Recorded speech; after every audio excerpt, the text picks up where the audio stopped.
бір сөз бар ғой, сетевой это не мое деген. Мен де сондай оймен шықтым. Значит, сетевой это не твое деген. Танымайтын адамнан сөз естігеннен кейін шықтым да, қатты жыладым да, сен басың істемейді екен. Әйел адам қолынан бәрі келеді. Мен мына нәрсені түсіндім, адам ол әдеттің құлы. Қазіргі енді бизнес-вумен халіне жету үшін не түрткі болды?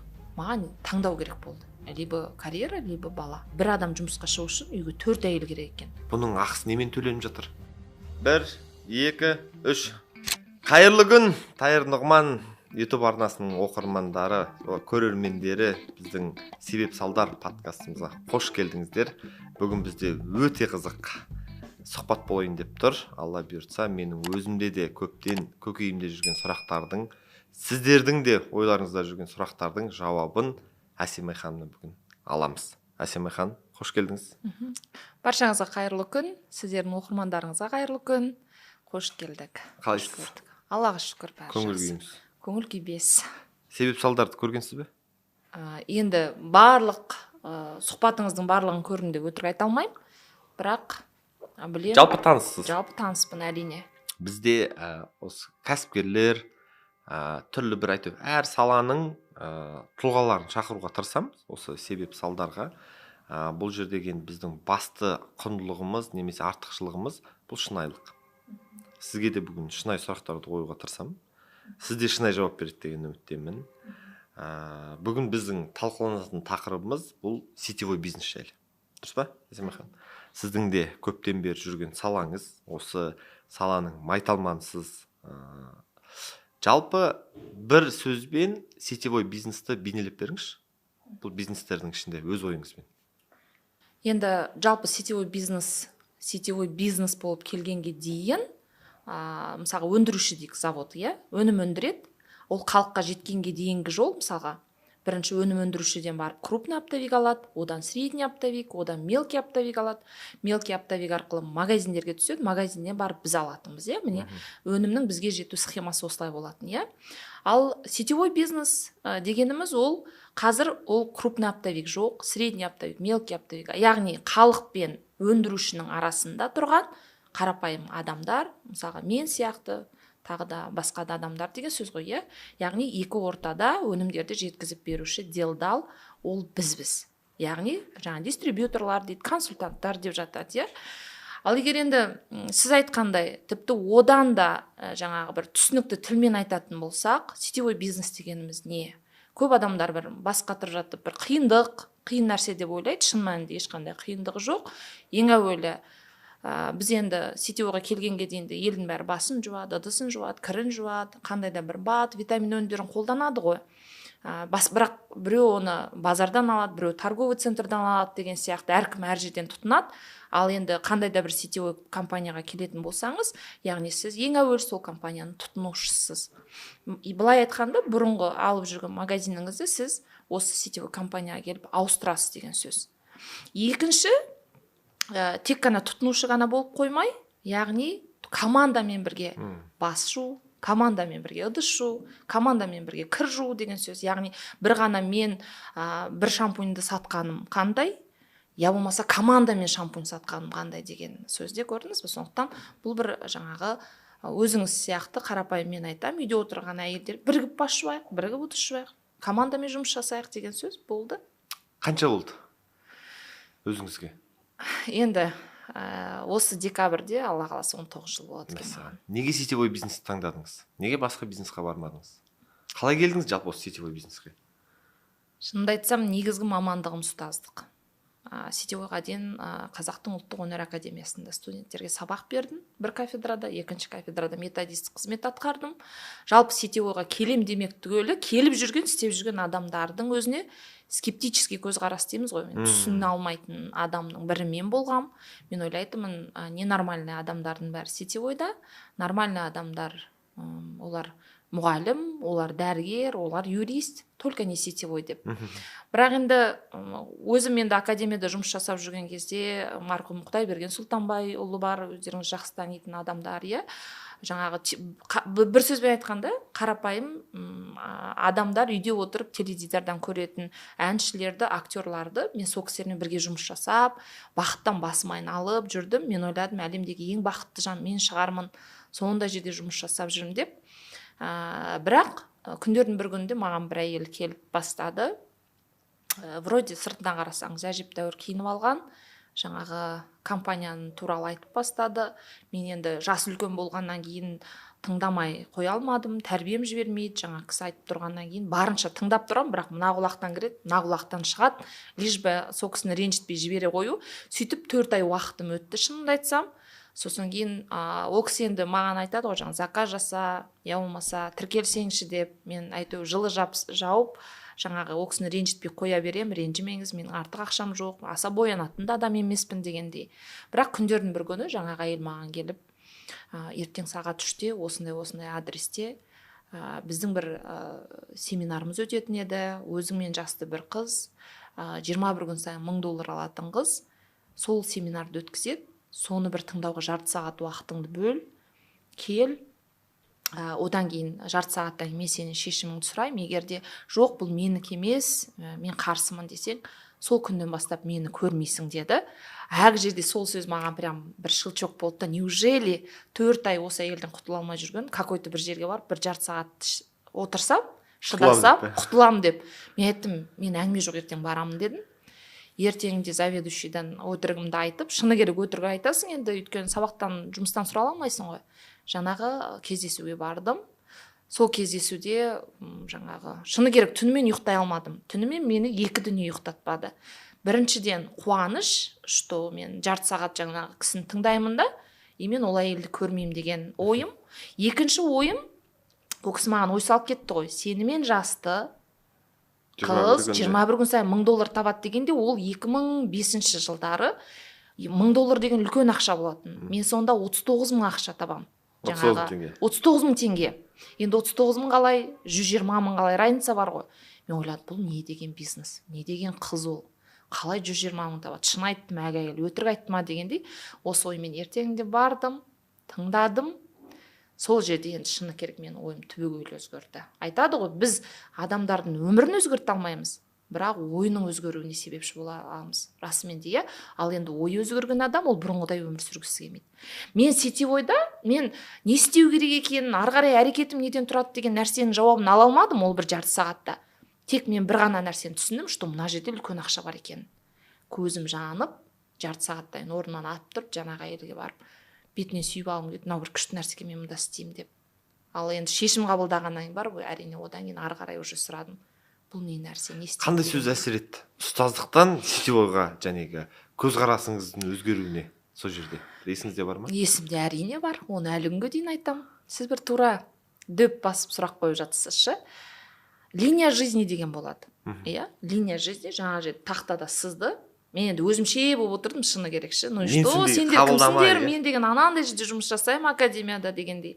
Сендер просто жаңағы жүрген адамсыңдар деген. Алла өзі кешірсін, сондай оймен бар. Енді ол менің білімсіздігім ғой. Жаңағы қыз тақтаға жазды, линияны сызды. Сосын айтты, мынау сіздің жаңа ғана дүниеге келген кезіңіз. 0. Мынау 20 жасқа жеткен кезіңіз. 0-ден 20-ға дейін жаңа туған бала 20 жасқа дейін. Ешкім жаңа не киюім керек, не істеуім керек, не ішуім керек, не жеуім керек деп бас ауырмайды деді. Оғанға дейінгі аралықта біз әке-шешеміз ғой киіндіреді, солар жауапты, иә. 20-дан бастап жаңа 60-қа дейін бір сызды. Яғни 60 дегеніңіз пенсионный возраст, иә, 40 жыл. Яғни үкіметке 40 жыл жұмыс жасау, я болмаса біреуге жалданбалы жұмыс жасау. Енді 20-ға толған кез келген азамат жауапкершілікті өз қолына алу керек қой. Біреу болып қалыптасу керек, өзінің отбасы болады дегенде, иә. Сонда жаңа айтып жатыр да, сіздер 40 жыл үкіметке жұмыс жасайсыздар. Сонда мынандай сұрақ қойып жатыр да, мысалға 40 жыл үкіметке жұмыс жасаған таныстарыңыз бар ма? Пенсионер адам бар ма? И ол адамның өмірі қазіргі таңда қалай жүріп жатыр деген кезде, мен жаңа үйде отырған әке-шешем ойыма келеді ғой. Әке-шешем 40 жыл осы неде жаңағы үкіметке жұмыс жасаған адамдар.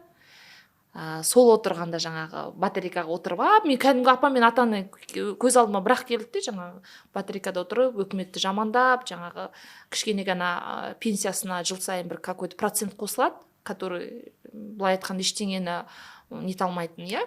И ол 40 жылдың ішінде, мысалы, букет диагнозбен шықты ғой жаңағы пенсияға.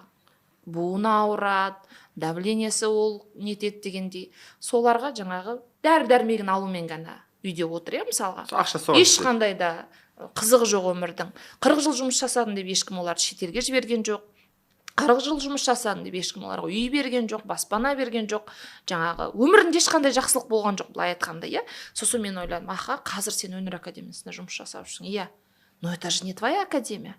Сен абсолютно басқа бір бөтен адамның бизнесін гүлденуіне әсер етіп жатыр екенсің. Иә, өкімет, но өкімет болса да, сен не сондай жаңа шешең сияқты 40 жыл отырып, солардың жеткен жеріне жеткің келе ма? Онда мен не үшін жұмыс жасап жүрмін дегендей ойымда быт-шыт бір түсініксіз дүниелер бола бастады. Сосын жаңа кісілер енді мен цифрды жақсы көремін. Ана цифрмен сетевойдың мүмкіндігін айтқанда мен ойладым, а почему ана қыздар жасай, мен неге жасай алмаймын?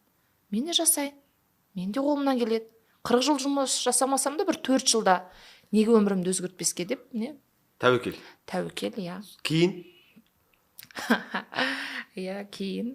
Бәрі оңай болмайды ғой, әрине. Қандай компанияға бардыңыз? Кімге? Ол Арифлейм компаниясы ең алғаш Oriflame? барған. Иә, енді ол кезде Арифлейм бір хит болды, мода Дүркіреп тұр. бәрімізге дүркіреп тұрған кезі, иә. Арифлеймде енді шыны керек болмаған адам жоқ шығар деп ойлаймын. Әрине басында қиын болды. Елдің бәрі айтады маған, ой, қазір айтады да, мысалға, сен, конечно, сен мамандың ұстаз екен, сен мұғалімсің, сен жасамаған сетевойды кім жасайды деймін де, мен айтамын, айналайын, мен сетевик болып туған жоқпын ғой. Мен оқысам өзімнің жаңа экономикамды оқыдым, бәленбай жыл университетте оқығам, мен любой жерде оны өткізе аламын. Ал сетевик деген ол мүлдем басқа бір сала ғой. Оған үйрену керек дегенде адам. Жаңағы шешімді қабылдағаннан кейін спонсорым жанына келіп сұрадым, не істеу керек деп. Қолыма 10 каталог берді, осыны таратасың деді, болды. Енді қалай жасау керек, оны үйретпеді шыны керек. Сосын енді мақсатың осыны тарату, адамдарға айту, распространять етесің, шаман келсе заказ жинайсың, шаман келсе артыңнан командаңа қосасың деді. Сонымен мен әлі күнге есімде, енді ұяласың ғой бәрібір. Студенттерің алдынан шықса, мына кезінде өзім сол бір ойда жүрген адам ғой, мен туралы да адамдар не ойлайды деген ой болды. Өзімше бір нейтральный бір районды таңдап алдым да. Әлі күнге дейін есімде, Алматы қаласында, Сайна мен Төле бидің көшесінің қиылысында универсам болған, қазір ол жоқ. Соған жаңағы бүкіл духымның бәрін жинап, кіріп, 10 каталогты таратам деп, бүкіл универсам ішіне сөз естіп шықтым да. Сөз естідім, жаңа орыстардан сөз естідім. Дорогая, ты уже надоела, уже 5-я в течение дня уже заходите, миды ашыттыңдар деген сияқты жаңағы танымайтын адамнан сөз естігеннен кейін шықтым да, қатты жыладым. Қатты жыладым да айттым, сен басың істемейді екен. Не, өле алмай жүрсің ба? Бірдеңе жетпей жүр ме саған? Нормально жұмыс істеп жүрдің емес па? Жүре бер ары қарай. Жаңағы бір сөз бар ғой, сетевой это не мое деген. Мен де сондай оймен шықтым. Значит, сетевой это не твое деген. Сөйтіп қайтадан келдім, баяғы өзімнің жұмысыма келдім. Ары қарай болды, сетевойға келмеймін деген оймен. 2-3 күннен кейін бірақ жаңағы спонсорым қайтадан шақырып алды. Бардым, мен айттым, менікі емес екен. Мен жасамаймын мына жұмысты. Неге жасамайсың? Мен айттым, сіз берген 10 каталогтың біреуін де тарата алмадым мен. Мала того, что таратпақты мен қанша сөз естіп қайттым. Танысым емес, албат даладағы бір танымайтын бір орыстардан сөз естім. Мен былай сөз естіп жүре алмаймын. Одан да тып-тыныш қана академиямда жүре берейін деп. Сосын айтады, сен қалай тараттың? Не дедің дейді де? Айттым. Енді маған айт, онда көрсет маған қалай таратқанын дейді де. Сосын каталогты аламын да. Здравствуйте, не хотите ли посмотреть каталог деп сөйлесем, маған спонсорым тұрып, не хочу дейді де. Әр жерде тағы жылағым келіп кетті. Сөйтсем айтады, енді сен өзің қалай сөйлейсің? Не деген предлогты вообще алып таста? Здравствуйте, хотите ли, желаете ли? Дұрыстап сөйлесеңіз. Түрің деген бұзылып кеткен, күлкің қайда, неге жымимайсың деген сияқты сондай бір кішкентай ғана техникаларды үйретіп әр жерде.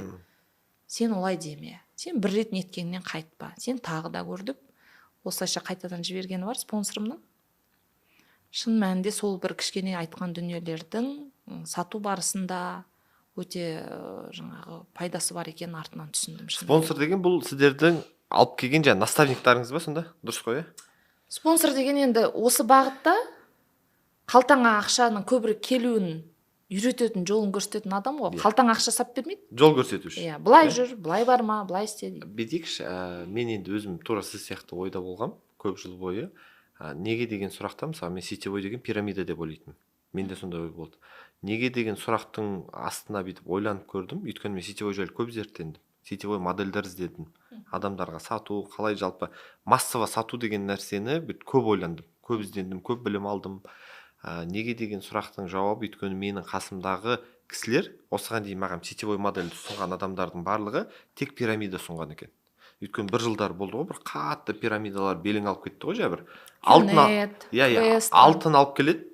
Мына алтын $2000 дейді. Негізі на самом деле алтын өзі бір $100 тұратын затты там бір 20 есе завышенный бағамен сатып, там нереальный проценттер обещать етіп, бір осы нәрседен кейін менде жалпы сетевойға деген бір күмән қалды. Өйткені бір 3-4 адамнан сондай нәрсе көрдім.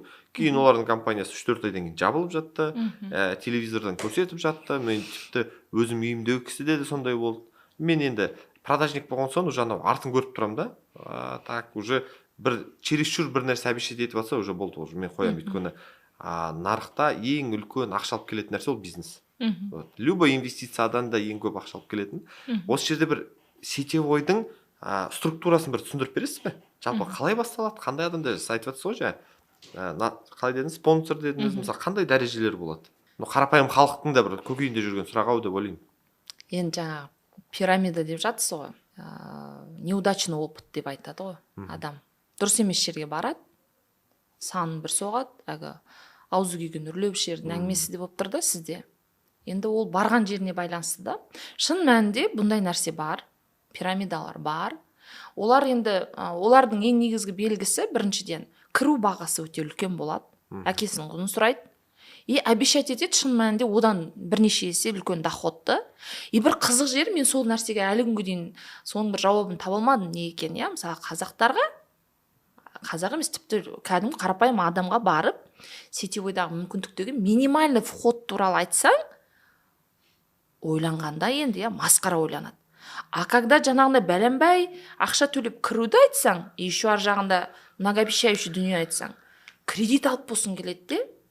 Шын мәнінде қазіргі таңда мысалға сондай адамдар өте көп. Өзің туған құдасымен бет бір-бірін көре алмай отырған, туған әпкесімен, енді рас қой, біз бірімізге мен подругаларыма дегендей көршіме әсер ете аламын ғой, бізді таниды, репутацияң бар дегендей.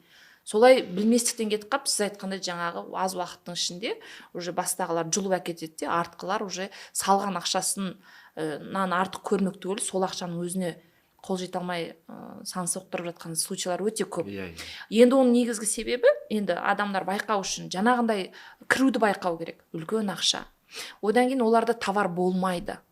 Бірақ қазіргі таңда, енді қазір неше түрлі заман сондай керемет дамып кетті ғой.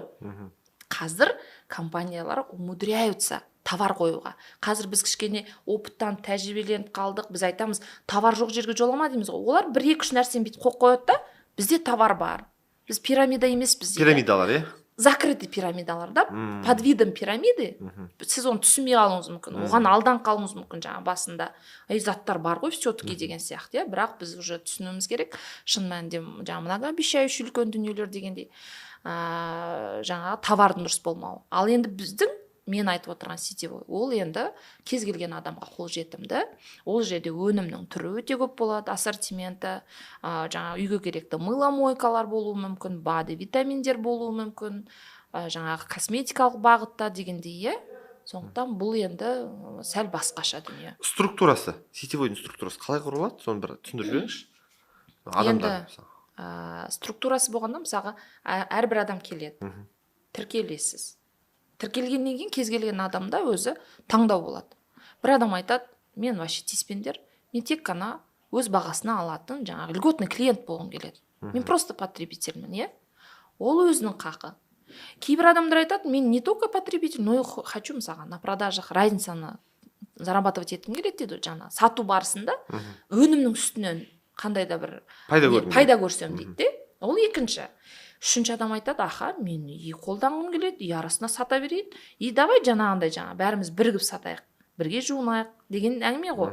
Бұл өте үлкен. Жаңағы мен айтқан крупный оптовиктің орнына, среднийдің орнына, мысалға, оған компания шығындалмайды. ол бүкіл шығынның бәрін бізге төлейді. Яғни үлкен командалық деңгейде бизнес жасау.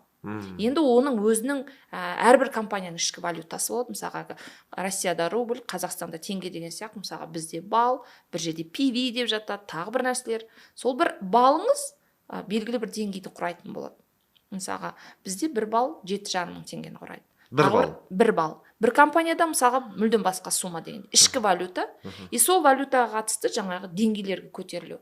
Ең алғаш кірген адам активный партнер, ары қарай жаңағы 10%, 15, 21 деген сияқты, ары қарай жаңағы бронза, лидер. Әр компанияның енді атауы әртүрлі, шені әртүрлі, жаңа статус барысында. Сіздің шеніңіз қандай? Мен енді Қазақстан бойынша региональный директормын. Региональный директор, иә? Кәдімгідей абыройлым десеңізші. Аллаға шүкір.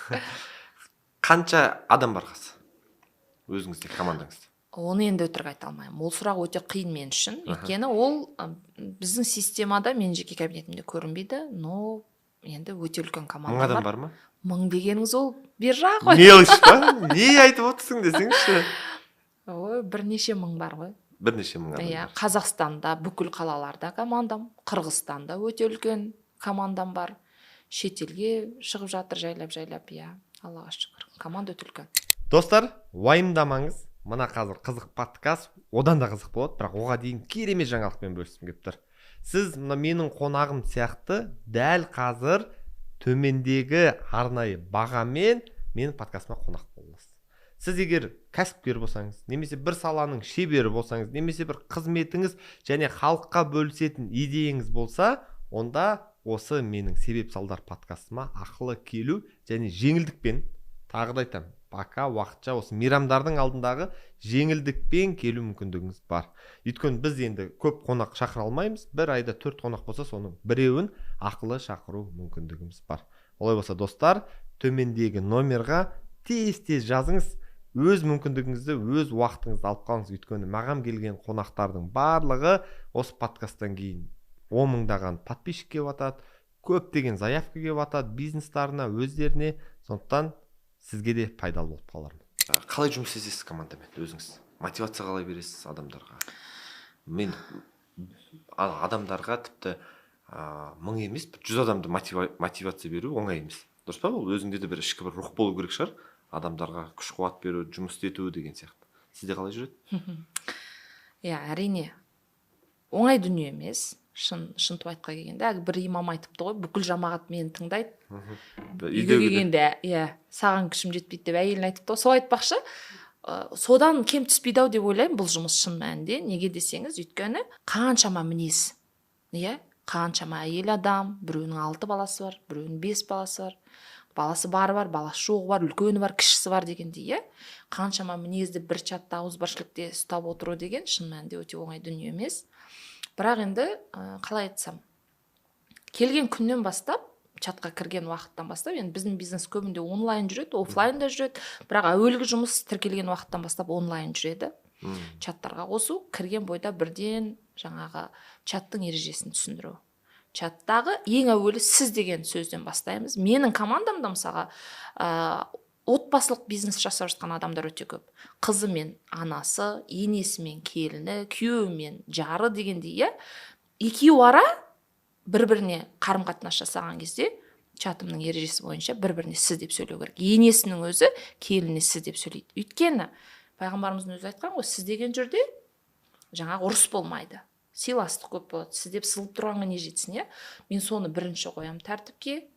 Енді ары қарай жаңағы екінші үйрететінім, көзің жетпей жатып, қандай да бір дүниеде байбалам салмау. Жаңағы әліптің артын бағу, кішкене күт. Өйткені қазір болады жаңағы, менде өзі 6 бала бар, неше чатым бар. Кейбір әйелдерге қарап шыны керек қарным ашатышы, бітті болмайтын жерден жаңағы шу шығарып чатты төңкеріп жатады да.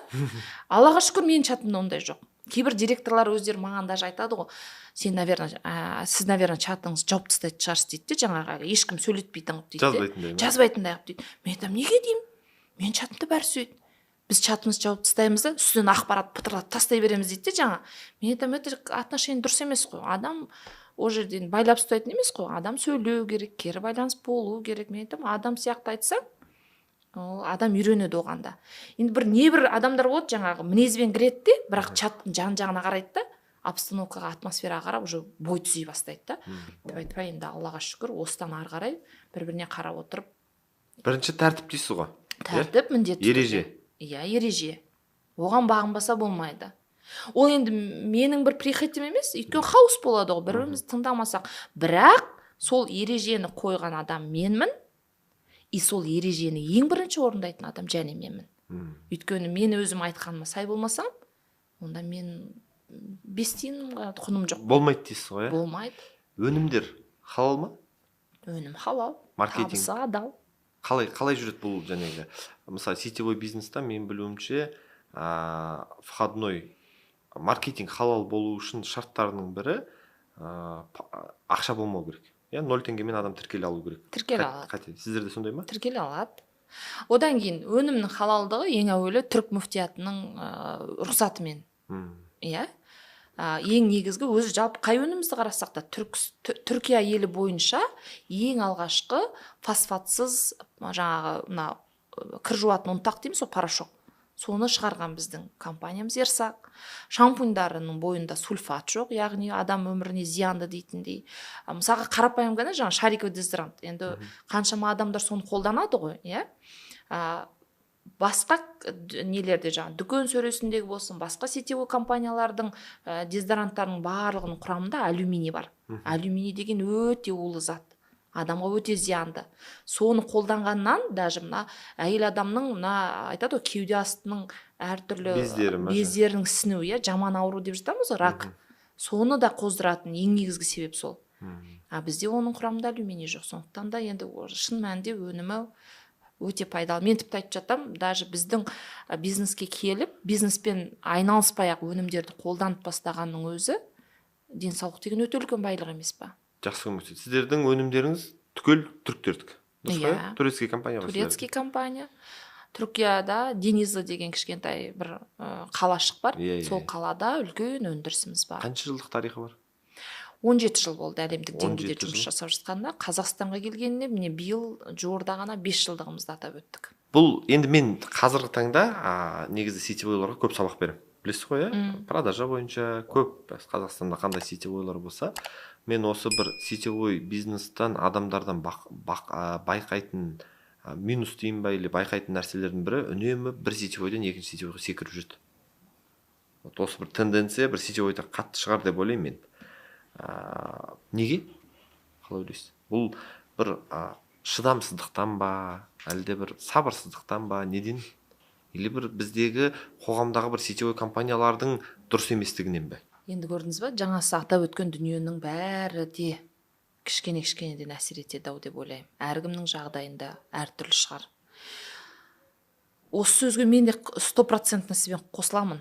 Тұрақтылық деген қазіргі таңда өте жоқ нәрсе. И соның жоқтығынан көп адам жетістікке жете бермейді. Мысалға, Совет өкіметі кезінде біздің әке-шешеміздің заманында, таңдау деген болған жоқ.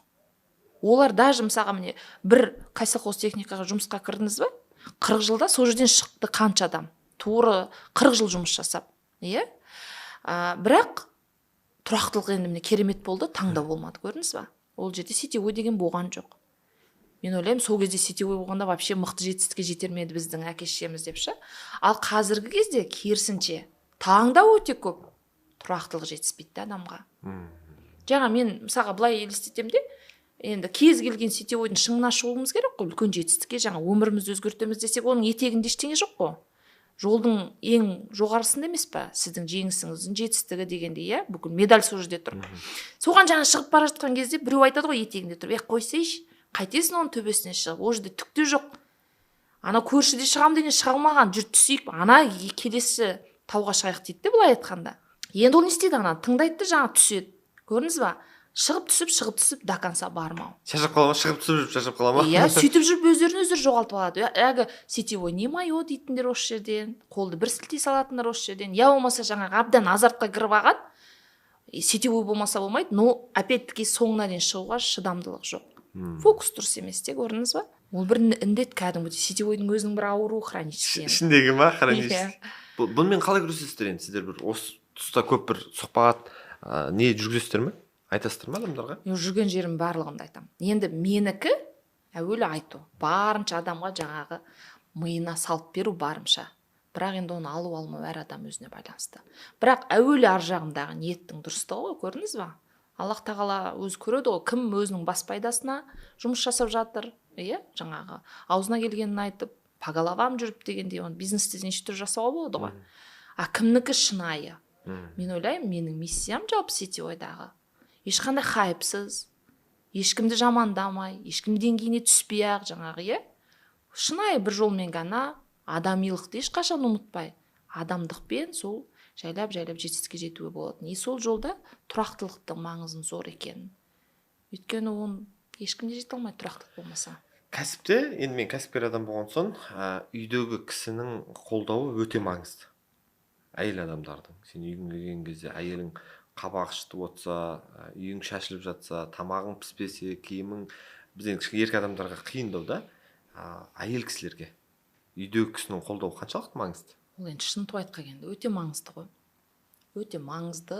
Менің өзі қазіргі таңда өзі айтып жүретін дүниемнің көбі, барған жерде міндетті түрде айтамын, үйдегі ер азаматты бизнеске қосуға тырысыңыздар деймін. Жалпы тас дәуірінде де солай болған екен ғой. Ең бірінші ана үңгірден еркек адам бүйтіп үңгірді ашады екен де, әйел жібереді екен. Бар ауылға кел деп па? Иә, бар шық деп жаңа. Сол біраз күтіп тұрады екен. Әйел адамды ешкім жемесе, артынан өзі шығады екен де. Но сетевойда сол сияқты да, жаңа бірінші біз шығамыз. Всегда біз шығамыз. Еркек адам бір өзі келуі, ол енді мыңнан бір болмаса, әдетте біз бастаймыз, иә. Бірақ енді мен айтам, әрине біздің менталитетте ер адамның бұл саланы қолдау өте қиындау. Бірақ әйел адам қолынан бәрі келеді. Мен айтам, барлық сізге байланысты. Қолдау мен жаңа үйдегі отағасы мен отанасының белгілі бір жаққа қарай жүруі, бір мақсатта қарай. Ол сіздің бұл бизнестегі жетістігіңізді келу жеңілдетеді де, и тездетеді де. Ол деген тамаша ғой, екеуі мақсаты бірдей болса. Сізде қалай? Бізде қарсылық болмады ма? Болды. Жолдасыңызда? Болды, әрине. Қалай жеңдіңіз осы этапта? Қалай көндірдіңіз ол кісіні? Ой, не болмады, неше түрлі болды. Соғыста болды, өр-өрмеде болдық. Бірақ енді мен ойлаймын. Адам жаңағы барынша бақытты екеніңізді көрсетуіңіз керек те ер адамға. Осы жердің бір ұнайтын, осы жерге келсеңіз бір өзіңіз табатындай бір жақсы бір әдетте әйел адам істейді. Мысалы, сетевойға кіріп алады да, не үйінде не успевать, жаңа сіз айтқан, не балаларға қаралмайды, не үй жүріс жинаулы емес.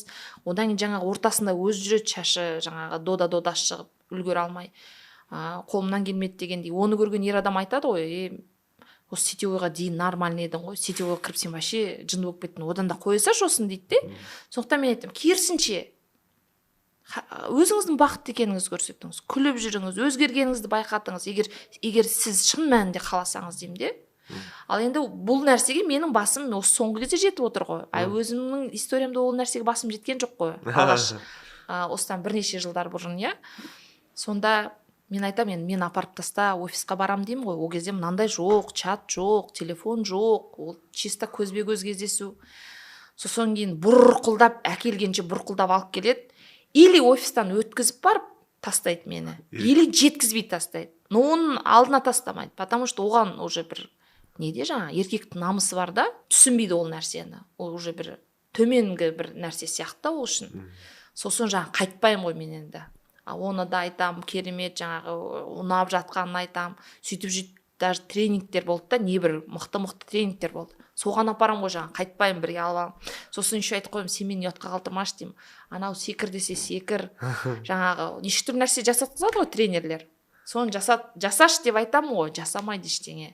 Анадан шыққаннан екеуміз ренжісеміз. Мен айтамын, сен ұятқа қалдырдың, тұра салмадың. Ол айтады, сен жынды болып қалғансың, қайдағы сектаға кіріп алғансың деп. Енді біраз дүние болды, бірақ енді жайлап осылай жеңдік енді. Қазір жолдасыңыз? Бірге. Қойыңызшы, қасыңызда ма? Қасымда, бірге жасаймыз. Табандылық бәрін жеңеді десеңізші. Иә. Бірге жұмыс жасайсыздар. Қалай? Бірге жұмыс жасаймыз. Ол кісі маған өте көмектеседі, шыны керек.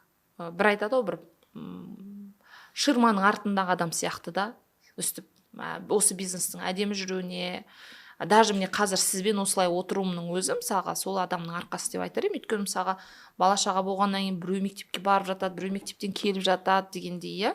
Мысалға менде неше түрлі зумда сабақтар өтеді, чаттағы сабақтар өтеді. Бірінде жаңағы баланың у-шуынсыз өткізуіне ол кісі үлкен көмектеседі. Мүмкіндік жасап отыр. Балаларды жаңағы қарап отырады дегендей, оның өзі үлкен не. Өйткені әрбір дүниеде менің миымның осы жерде, фокусымның осы жерде болуы, ол әрине үйдегі балалардың тыныш отыруы, енді бөгет жасамауы. Өйткені енді кішкентай бала бар, мысалға сен тыныш отыр дегеніне қарамайтын. Солардың бәріне қарайласады. Мына сетевой бизнестарда автобонус деген сияқты бір модельдер бар. Сіздерде бар ма? Сол болмағанына қуанып келдім ғой мен. Неге? Айтсаңшы сол. Не ол? Негізі қандай модель ол? Дұрыс емес пе или ол жерде бір нәрсесі? Осы компанияның алдында, Ерсаққа келердің алдында, мен бір компанияда жұмыс жасадым. Сол компанияда осы бонустың барлығы болды. Онда автобонус та болды, квартирный бонус та болды, программа путешествия деген болды, иә, бонусный. Бұлардың барлығына жету үшін белгілі бір шарттарды орындау керек. Ол шарт кәдімгідей жаңағы сен автобонустың условиясын орындау барысында сен ол неше автобонустың құнын төлейсің ана жерде. Кәдімгідей ақшалай қаншама кіріс кіреді ол жерде. Бірақ компанияның барлығы оны тегін машина ретінде көрсетеді. На самом деле ол тегін емес. Ол кредит оформляется, машина. Ол оформляется және сіздің атыңызға. Және де алдағы уақытта біріншіке айға кредитный жаңағы машинаның автобонысын мен төлеп отырамын дейді. Оның өзіне тағы условия қояды. Біріншіден сіз ол бағдарламаның участник ретінде аталу үшін жаңағы шартты орындауыңыз керек. Екіншіден сол шартқа кіріп алғаннан кейін енді ана компанияның беретін аймай берілетін жабатын жаңағы ақшаны алуыңыз керек қой. Оның өзіне тағы шарт қойып тастайды. Ол енді ит жығыс деп айтар едім. Прямо командаңмен де кәдімгідей араздасып, бір-бірін жаңа спонсоры партнерын түсінбей, партнеры спонсорын түсінбей, қаншама сондай случайлар өте көп болған. Ол жерде өзіңіз ақшасын төлейсіз. Егер ана условияны жасамасаңыз. Кредитке машина алу ма сонда бұл автобонус дегеніміз? Кредитке машина алу, иә. Ол бір хайп кәдімгідей компания үшін. Оны енді төменгілердің барлығы ойлайды, что на самом деле компания беріп отыр деп. Оны жоғарыда алған адамдар ғана түсінеді. Мысалға мен өткен компаниядан сол машинамен келдім. Кредитімді арқалап осы қазіргі таңда жасап жатқан Ерсаққа келдім. Кредит төлеп жатсыз өзіңіз? Енді ол мені шығарып жіберді ғой, болды. Оларға не волнует қой даже, мен ары қарай не істесем де. Менің мойнымда кредит, банкпен екеуара, ол жерде компанияның аты да аталмаған. Типа кәдімгідей өзіңіз қарапайым любой адам барып кредит алған сияқты, көрдіңіз ба? Өзіңіз барып аласаңыздар болмай ма соған? Қиын ба не? Кредит аласаңыз. Ол енді көрдіңіз ба, ол енді компанияның маркетинговый ходы ғой. Оған жасау үшін первоначально бір нәрсені береді. Біріншіден сонымен манит етеді жаңағы енді қызықтырып отыр ғой. Какой-то бір часть сразу беріледі машинаны алу барысында. Одан кейін екінші нәрсе сізді үнемі байлап отыру деп түсінемін мен. Ол шын мәнінде ол ешқандай да халалдыққа, ешқандай да адамдыққа жатпайды. Өйткені сізге айтады, 3 жыл хочешь мен сіздің машинаңызды төлеп бергенмін дейді компания. Онда сен осы жерде істейсің. Менің жаңа шартымды орындауыңыз керек дейді, көрдіңіз ба? Ол адамның ырқынан тыс белгілі бір уақытқа адамды байлап қою ғой, болды. Уже ол адамның ақысына кіру. Шынымды айтсам, алдыңғы сол компанияда өте көп адамдар машина алды. Мен өзім алып, ананың жаңағы несіне кіргеннен кейін, уже қазанына кіріп, не болып жатқанын түсінген кезде, даже мен жолдасым айтты маған, сен Құдай үшін мына адамдарыңа бірден түсіндір, мына кредит не екен. Ертең мен біреудің несі үшін о дүниеде жауап бергім келмейді деді. Мен тыныш ұйықтағым келеді деді. Содан кейін мен уже бүкіл командама айта бастадым. На самом деле мынандай программа. Сонда менің командамнан адам алған жоқ. Аллаға шүкір. Кредит алайын деп жатсыңдар деп түсіндірдіңіз бе? Жоқ, қакес міне, ертең осындай болады. Мен сөйтіп жатырмын. Жаңа қағазымды көрсетемін. Міне менде мынандай болып жатыр. Оны жасаған күні береді компания. Мен ол шарт жасай алмасам бермейді. Еще оның артынан командаңыздан біреу претендовать етіп жаңағы бонусқа келсе, ананың балын вычитывать етіп тастайды сізден. Алып тастайды, минусовать етіп, көрдіңіз ба? Ол деген айтып отырмын, кәдімгідей адамдық бітеді, бір-біріңізбен соғысып бітесіз. Я бұл енді кез келген Ерсақта ондай жоқ. Кәсіптің артында бір сондай нелер болады. Конечно, сіз ода бір маркетинг ход бар. Маркетинг, иә, әрине. Әсемай ханым, мен сіз кәсіпте де қазір бір мына осы НЛ және Ерсақ компаниясында жетістікке жетпей, одан бөлек көп балалы анасыз. Қалай енді көп балалы ана осылай жетуге болады. Бізде көп балалы аналардың негізгі статусы, мен енді өзім әлеуметтік желі көп жүргіземін ғой. Тренинг бірдеме жасасам, үнемі маған сол нәрсені алдыға қояды да. Мен көп балалы анамын, маған скидка бер, маған анау бер деген сияқты да. Сіз 6 балаңыз бар, Аллаға шүкір, то мына жақтан бір жетістікке жетіп жатсыз. Маған аптечка бер деген сияқты болып кетті ғой.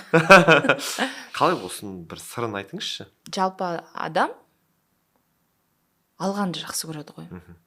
Біз бергенді ойламаймыз. Біздің қателігіміз де сол деп айтар едім.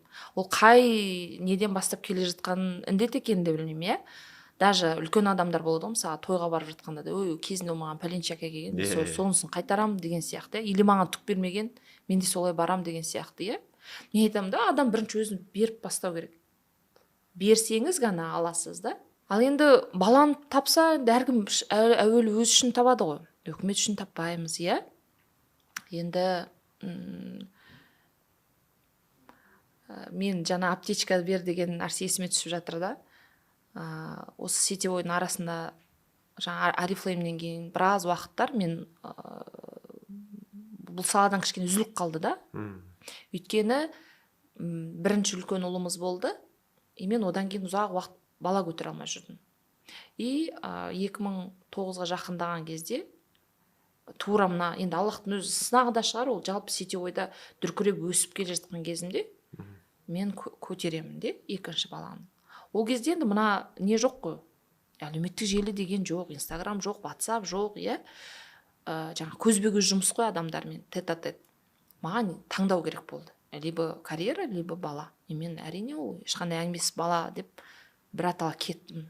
Жаңағы сол сөйтіп жүріп бұл саладан да шығып қалдым, компаниядан шығарып жүрген, одан кейін шығарып жүрген естігенде тағы бір депрессия болды менде. Мен столько жұмыс жасадым, как это без ведома менсіз олар шығарады дегенде, енді мен на те же грабли наступать не буду деп, ой, мен қиғылық салдым, өзім жаңа үйде жүріпші. Сөйтіп отырып, екінші баламнан кейін тағы да үшіншісін көтеріп қоям, сөйтіп жүріп жаңа төртіншісін көтерем. Үйде жаңа адам негізі әрбір нәрсеге тез үйреніп алады екен. Мынау сетевой деген қалды жайына. Өзім жаңағы асханамның королевасымын, поваришкам қолымда, өзім ризамын. Біреу жаңағы етегіңнен кеп тұрады, біреу қолыңда жылап жатады, өзің тұрасың, жаңағы уже жынданайын деп қалғасың ғой, былай айтқанда ше. Сосын сөйтіп тұрған кезде, мына төртіншісін сол босанар кезде ғой, как раз қолыма телефон келді, Google деген енді біліп жатыр, мен білмеймін енді елдер қай уақытта біліп жатқан, өзім сол кезде ғана біліп бастадым, 2014-2015-те. Сол кезде жаңағы оқимын ғой, көп балалы ана бесплатно аптечка береді екен деп. Сосын ойлап қоймаға күшті екен, бесплатно деген уже құлағыма майды жағады да, әйтеуір не үйде отырған ана үшін дейсіз ғой. Иә, үйде отырған уже қарайып қалған ана үшін бір күшті бір. Сосын ойланып, қой енді сұраймын, осы бірінші баламды сұрап көрмеппін, екіншіде ештеңе сұраған жоқ, үшіншіде сұраған жоқ, төртінші сұрауға қақым бар шығар. Жаңа мен эгом оянады да, жаңа үкімет үшін мен де туып жатырмын ғой деген сияқты кетемін ғой. Сосын бір күні жаңа кезекті приемына барған кезде, бала 40-нан шыққан кезде, енді бірақ айта алмай жатырмын да осыны. Сосын жаңа приемына кіріп болып, тағы біреуіне барып жаңа вакцинаны сап жатқан кезде жаңағы кісіге жай айтамын, осылай, оказывается, маған бесплатно аптечка берілу керек екен деп. Мен төртінші бала, мен біріншіде алмам, екіншіде алмам, үшіншіде алмам, мен төртіншіде алуым керек екен, оказывается, деп айтып жатсам, әлгі жерде ремонт жүріп жатқан, ширманың артында бір стоматолог біреудің тісін жөндеп жатқанда, сөйтсем әлгі ширманың артынан дауыс шығады да, ана әйел бұрқылдап өзімен өзі. Тапса өз үшін тапты емес па? Не болды сонша жаны шығып өліп бара жатырмын, аптечканы алам деп жаңағы көп бір қараса мен туралы сөйлеп отыр да. Жерге барымда жыным ойнап кеткен, қолымда балам бар, жаңа ол аңырап жатыр, жаңа вакцина салғаннан. Ширманы ашамын да айтамын, нең бар менде? Қазақ емессің ба? Сенен сұрап тұрмын ба мен жаңағы нені аптечканы? Сұрасам мен өзім тиесіз сұрадым. Маған положено. Тура сен деген ол жерде. Жаңағы жерде тура ашуланып, заведующийға дейін өшіретіне қарамай, бірақ барып үндемей кетейін деп едім. Тура мына әйелдің сөзінен кейін, я требую, мен аптечкамды беріңдер. Положено деп әлгі жерде айқай шу шығарып күлкім келеді енді қазір соған. Сосын жаңағы сразу табыла қоямын аптечка жоқ, біраз күнде келеді, ренжімеңіз, апарып береміз, прям звондаймыз келсе болды деп, жаңа 10 күннен кейін звондайды, аптечкаңызды алып кетіңіз деп. Жолдасым айтып қоямын, жұмыстан келе жатқан сен аласыз, пожалуйста. Уже 10 күннен кейін ісім қайтқан ғой, енді ыңғайсыз да уже аналар звондап тұрғанға, баруға бет жоқ, уже барып алуға. Жолдасым айтып қоямын, пожалуйста, сен барып аласаш. ой сен де әйтеуір бір айқайлап нетпесең болмайды кел деп жаңағы жолдасым бұрқылдап барып алып келді үйге. Жаңағын ашам ғой, бір зеленка, бір йод, бір әлгі не мақтамен жаңа не ғана да бұл түкке тұрғысыз нәрсе де сонша шу шығарғанда. Бірақ өзім ештеңеге керегі де жоқ, баланың кіндігі уже давно жазылып кеткен. Бірақ ана неде жаңағы бір жаңа сіз айтқандай мысалы тегін алғың келеді деген іштегі бір обида ғой енді жылдай болып сақтап қалған. Сен тауып жатсың, сен неге үкімет бермейді дегендей. Біз өзімізден нетпей жаңа мүмкіндік іздеуге бәрінде бірдей қақы бар ғой, шамамыз да жетіп тұр оған дегендей. Жоқ, біз біреуді кінәлағанды жақсы көреміз ғой, бізге беру керек, көрдіңіз ба? Осы нәрсе көп адамды негізі жетістікке жеткізбейтін нәрсе деп айтар едім. Даже мына мен бизнесті айтамын ғой, әуелі беру. Вот жаңа күннен бастап келді ма, беріңіз. Мен айтамын, и не всегда ол материалдық неге байланысты емес. Иә, сіз жаңа келдіңіз, сіз ақшалай бер деп тұрған түгім жоқ. Жаңағы белсенділігіңізді, уақытыңызды, сол бір дүниенің құнын төлеу. Беру ғой, оның барлығы беру. Шын көңілмен, адамға жақсылық ойлау, ниет, барынша түсіндіріңіз. Білмесеңіз де не білесіз, соны айтыңыз. Мен айтамын, тіпті жаңағы неттіңіз ба, мысалы спонсорыңыздың бір несін көрдіңіз, қандай да бір статусын, сторисін, я болмаса постын, лайк баса кеттіңіз. Ол да бір өзінше беру. Ертең егер сізге басқанын қаласаңыз, соны жасаңыз. Уақыт бөліңіз, чаттарға шығыңыз, сабақ нетіңіз, елдің сұрағына жауап беріңіз. Кейбір адамдар вот жаңа қойшы анау қазір қатері шығады да жауап бере салады, мен отыра беремін деген сияқты, көрдіңіз ба? Сол бергенге байланысты да Аллах тағала береді ғой сізге. Айтпақшы, сіз естідіңіз бе? Менің Астана қаласында бір аптадан кейін сату ұят емес атты авторлық тренингім болады. Осы жақында Америкаға барғанда инсайттарым, осы америкалықтар қалай сатады, маркетингке қатысты, менің айтып жүрген сенім, состояниеға қатысты осы тренингта көптеген қызық фишкалармен бөлісетін боламын. Бағасы да қатты қымбат емес, 19 мың теңге, дәл қазір төменде тұрған номерға жазсаңыз барлық ақпарат ала аласыз, және орындар саны да шектеулі. Егер VIP алам, мен ужинға ішем десеңіз де, ол жерде де 90 мың теңгелік арнайы пакет бар. Достар, тез тіркеліп алыңыздар, өйткені сатуды сіз үйренбесеңіз, сіздің конкурентіңіз үйренеді. Бұл сізде жәнегі орта үзіліп қалды дедіңіз ғой? 3 бала ма босандым дедіңіз қатарынан. Осыдан кейінгі переход қалай басталды сізде? Қалай өзгере алдыңыз? Енді үйде отырып қалдыңыз, уже андай ғой, мен мына нәрсені түсіндім, адам ол әдеттің құлы. Біз бір нәрсені үздіксіз жасай берсек, және үйде отырған ана да бір негатив көре берсе, ол жинала береді іште. Ыза да жиналады. Егер бір жаман жаңалық көрсеңіз, жаман жаңалық, ойбай елде кризис болып жатыр екен, соғыс болып жатыр екен, андай болып жатыр екен деген сияқты. Вот сізде осы жерден өзіңізді жинап, қайтып күш қуатыңызды алып, қазіргі енді бизнес-вумен халіне жету үшін не түрткі болды? Алладан сұрау, да? Одан кейін мысалға сұрағанда да ашық сұрақ қою, көрдіңіз бе, өте маңызды. Кейбір адам былай дейді ғой мысалға, мен жасай алмаймын, мен қолымнан келмейді дейді де. Мен айтамын, сен уже бәрін жауып тастадың, точкасын қойып тастадың, андағы жабық сұрақ қой. Саған қайдан келеді, Аллах қалай көмектеседі? Сен уже өзің уже Аллахтың орнына өзіңді қойып, сен точкасын шығарып, нәтижесін жасап тұрсың да. Аш деймін де, сұрақты аш. Болу үшін не істесем, мынаны өзгерту үшін не істесем болады деші. Мен айтамын, саған мүмкіндіктің бәрін жайлап жібереді. Біреу арқылы, қандай да бір ситуация арқылы сен оны түсінесің деймін де. Мен жағдайымда тура солай болды. Жаңағы айтып отырмын, бір ғана жолдасым жұмыс жасайды. Жаңа балалар бірінен кейін бір дүниеге келіп жатыр, уже 4 балам бар, 4 балам болған кезде бір күн сол поваришкамды ұстап тұрған кезде маған миыма чақ етіп ой келеді ғой. Сен не істеп тұрсың? Баяғыдағы әсем айғайда бүкіл давайте, қолымыздан келеді, өмірімізді өзгерте аламыз деген. Сен қазір не істеп тұрсың? Сен поваришкамен сен шықпай қалдың ғой мына кухняда, неше жыл болды уже. И жолдасымның да табысы уже, ол кісі нелермен айналысатын да, мына окна, двери, витражи дейді. И сол бір кездерде олардың да бір саудасында бір енді не всегда барлығы бола бермейді ғой. Бір қандай да бір нелер болып, иә, кіріс азая бастады да. Жаңа 30 мың теңге бар кет бір жерге. Үйде отырған әйелге күпілдетіп ақша тауып тұрған жақсы ғой әрине. Сосын жәке не болып қалды, неге 30 мың теңге деп уже мен сөйлей бастадым. Сен де бір не екесің, жаңағы шүкір деп тәуба демейсің осыған деп қойды. Мен айтамын, қайшанғы тәуба дей бересің, бірдеңе нету керек. Сол кезде өзім ой келді де, 4 баланы жеткізу керек. Сен бұларды тауып жатсың ғой, жауапкершілік болу керек қой. Мына кісіге бір жағынан шығысу керек. Сосын мен ойладым, мен не істей аламын деп сұрақ қойдым да. Бүйттім, бірінші келген ойыма өнер академиясы. Мына сетевойға енді ренжіп жүрмін ғой, на те же грабли наступать не буду, анау мынау деп. Академияға қайтадан барсам ба деп ойладым. Бірақ ойладым, 4 бала. Мен академияға жұмысқа шықсам, 4 балаға нянька керек, тамақ істейтін кухарка керек, үйді жинайтын, тазалайтын тағы бір адам керек, от жағатын адам керек дегенде, сонда мен ойладым, бір адам жұмысқа шығу үшін үйге 4 әйел керек екен. Оның орнын баса алмаймын ғой мен никак. Ойладым, қой, болмайды. Әлгі жерде тағы да ашық сұрақ қойдым да. Балаларға да үлгеріп, өзімде жолдасыма көмек бере алатындай, немен айналыса алам деген кезде сіз сенесіз ба?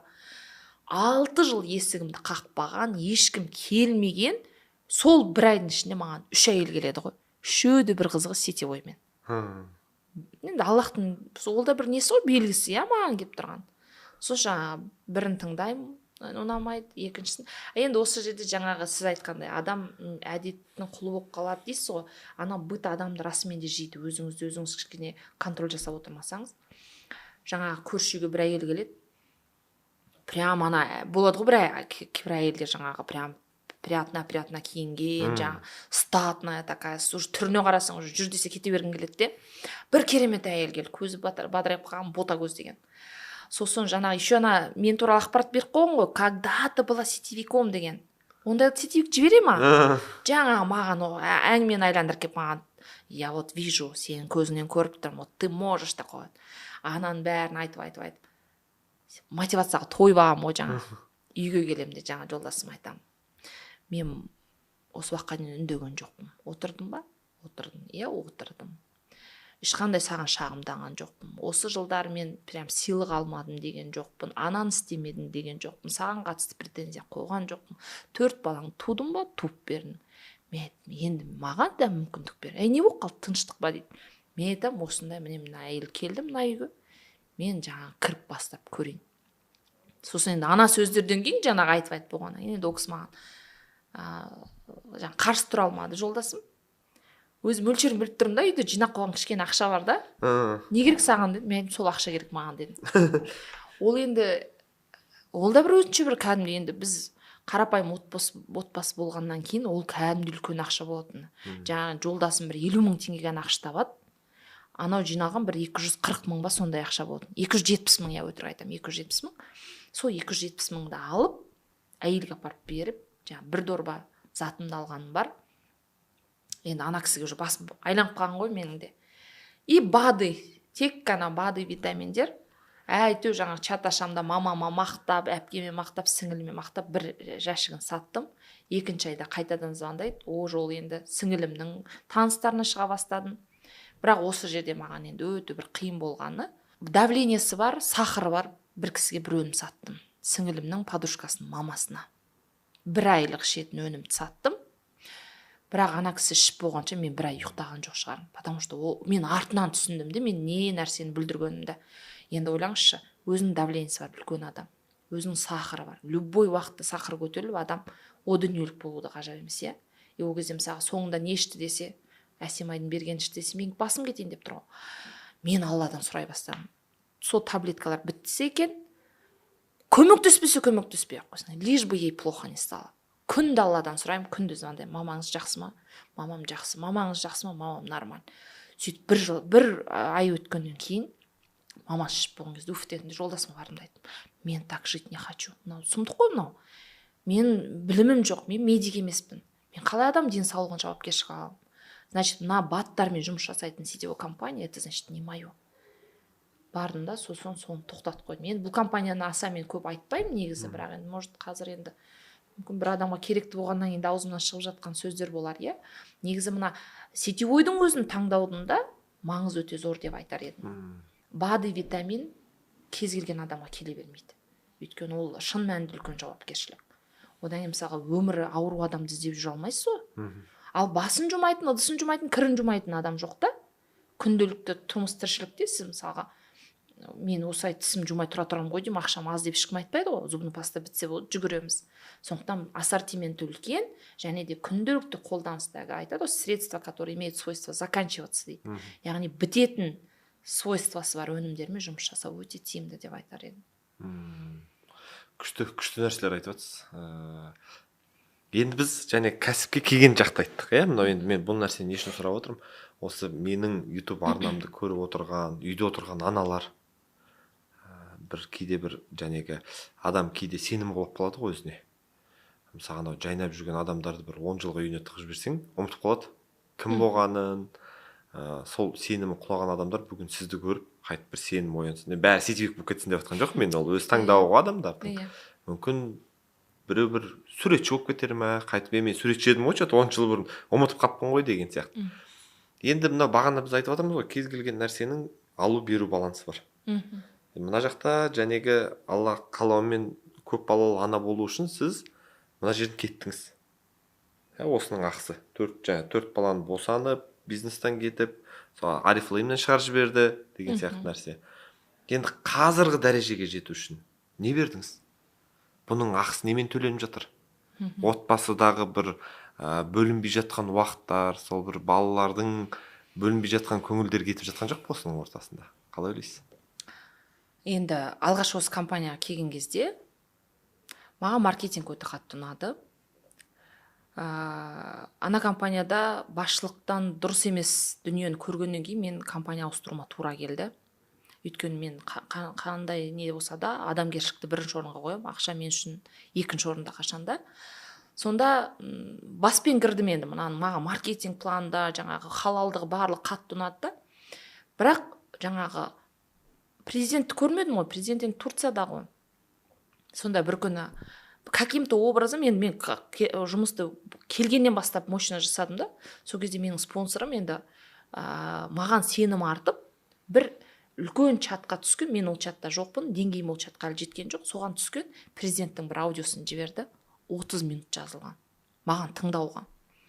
Соны тыңдап, как раз жолдасым екеуміз жолда келе жатқанбыз, ол машина айдап келе жатыр, мен тыңдап келе жатырмын. Сонда айтады, жаңағы президент айтып жатыр да, мен түсінем, сен бұның құнын төлеп жатсың. Сен балаңа қарау керек кезде қарамай жатырсың. Сен біліп тұрсың бұның не екенін, мен сендердің барлық жасап жатқан дүниелерін түсінем деп жатыр да. Соны естіген кезде мен жыладым қатты. Өйткені ол шын мәнінде мен жасап жатқаным да. Мысалға, менде 6 бала бар. Ең үлкені 20 жаста. Ең кішкентайы 3,5-да. Енді әке шешем бар. Аллаға шүкір тірі. Өткенде ғана 75 жас мерейтойын тойлап өттік. Анам мен әкем шыны керек жаныма жақын жерде тиіп тұр. Бірақ мына бизнесте үлкен жетістікке жету үшін, артынан сенім артып келген адамдарға көмек беру үшін мен шын мәнінде өте үлкен құн төлеп отырмын. Енді оны мен көп жағдайда айтпаймын. Мысалға, именно Ерсаққа келгенім 3 жыл болды. 3 жылдың ішінде мен де адам баласымын, мен де ауырып қалам.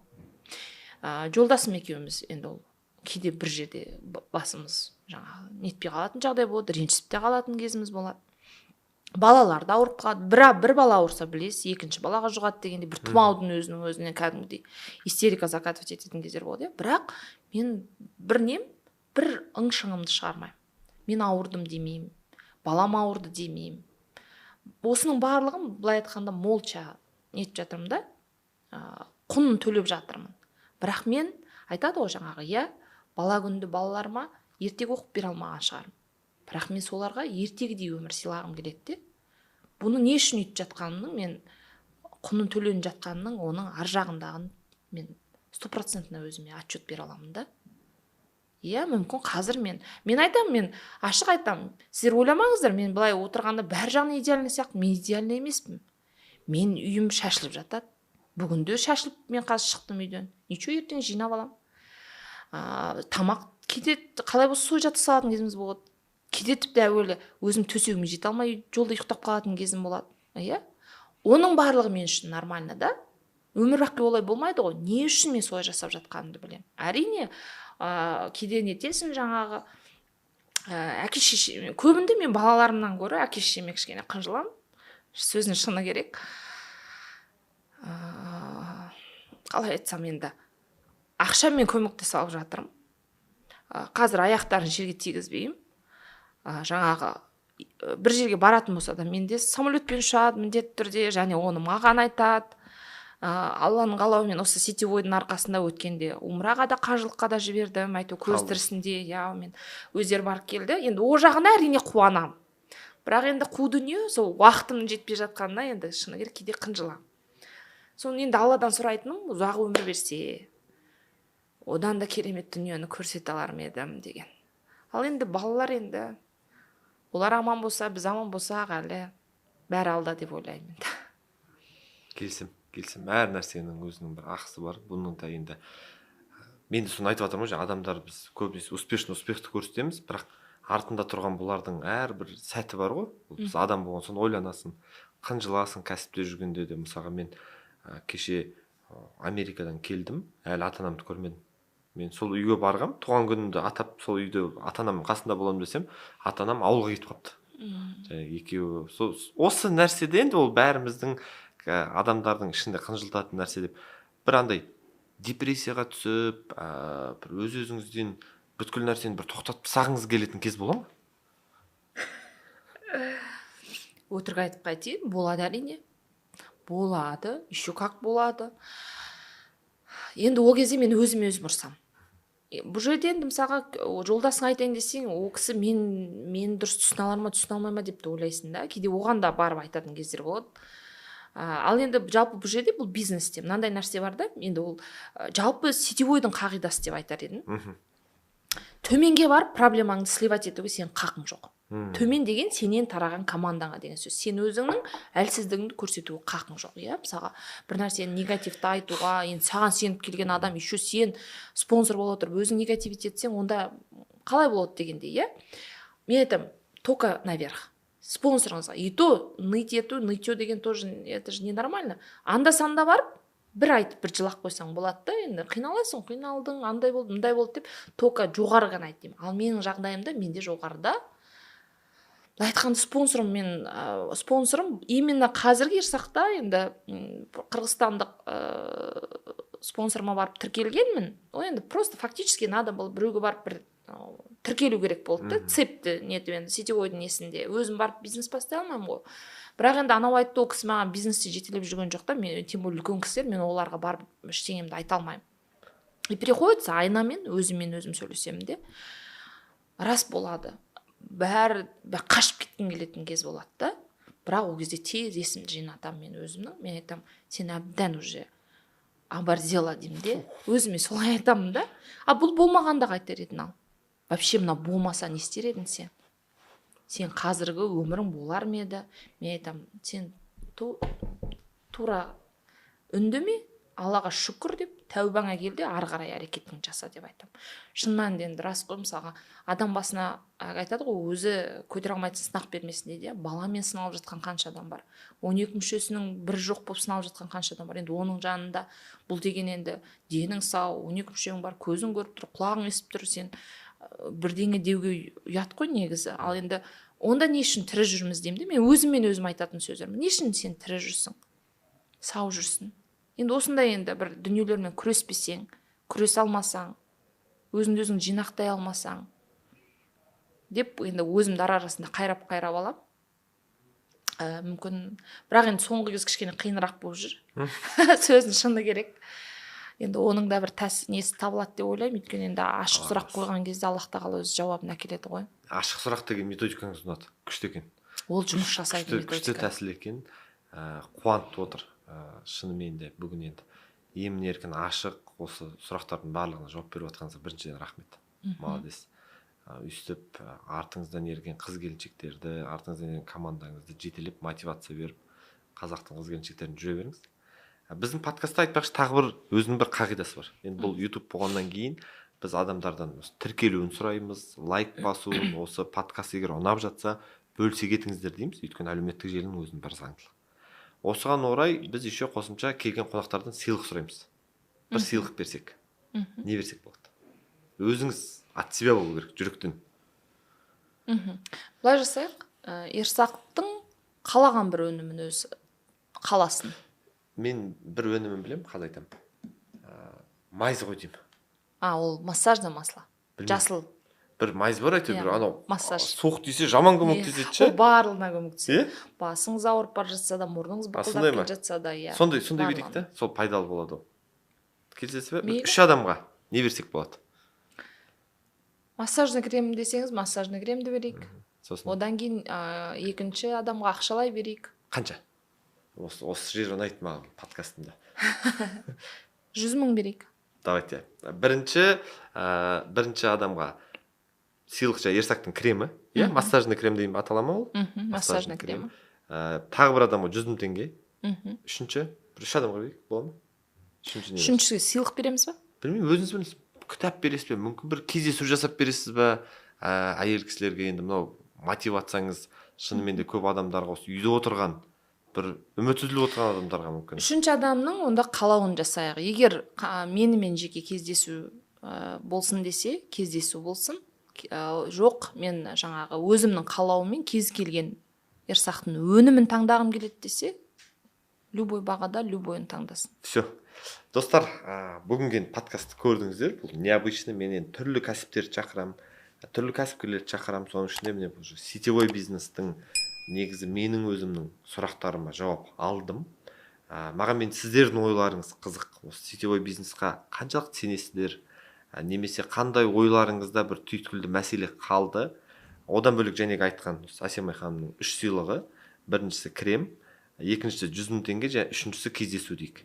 Кездесу Әсемай ханыммен жеке мүмкін бір таңғы ас бола ма, енді оны өзіміз келісе жатармыз. Оның үшін шарты, осы жерде қазір Әсемай ханымның әлеуметтік желі Инстаграм шығады, менің Инстаграм шығады, екеуміздің Инстаграмымызды белгілеп, Инстаграмда осы сұхбаттан кез келген жерінен бір қысқа өздеріңізге мүмкін шабыт берген немесе мотивация берген жерін кесіп алсаңыздар, Алла бұйыртса, осы сұхбат шыққаннан кейін, білесіздер, сұхбат менде әр жексенбі сағат 19:00-да шығады. Алла бұйыртса, сол бір аптаның ішінде 3 адамға сыйлықты табыстайтын боламыз. Рахмет. Сәттілік Жақсы, тілеймін сізге. рахмет сізге де, Алла разы болсын, шақырғаныңызға рахмет.